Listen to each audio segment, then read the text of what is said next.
உலகத்திலேயே கிடைக்காத ஒரு கொடுப்பனை என்னன்னா, நான் பணம் இருந்தால் சந்தோஷமாக இருப்பேன், எனக்கு பதவி இருந்தால் சந்தோஷமாக இருப்பேன், வீடு இருந்தால் சந்தோஷமாக இருப்பேன், வாசல் இருக்க சந்தோஷமாக இருப்பேங்கிற எல்லாம் முருகன் அப்படி ஒரு நிமிஷம் பார்த்துட்டு விட்டுருவார். ஆனால் எங்கூட முருகன் எப்போதும் இருந்தால் சந்தோஷமாக நினைக்கிற ஒவ்வொருத்தரோடையும் முருகன் இருந்துக்கிட்டே இருப்பார்.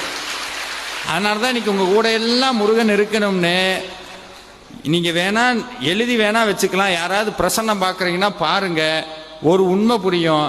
கிட்டத்தட்ட 6 படை வீட்டை காலி பண்ணிட்டு முருகன் எப்போவோ இங்கே வந்துட்டார், காலையிலே வந்துட்டார். 6 படை முருகனும் இங்கே தான் இருக்கிறார். இன்னைக்கு ஒவ்வொருத்தருக்கும் ஒரு போனஸ் என்னன்னா, இந்த 6 படை வீட்டுக்கும் ஒரே நேரத்தில் போய் சாமி கும்பிட்டா எப்படி இருக்கும்? ஒரே நாளில் 6 படை வீட்டுக்கும் போய் சாமி கும்பிட்டா எந்த புண்ணியம் வருமோ அதை விட பல கோடி புண்ணியம் இன்று உங்களை சேரும். இன்று உங்களை சேரும். இது எல்லாம் அனுபவ உண்மை. இது எல்லாமே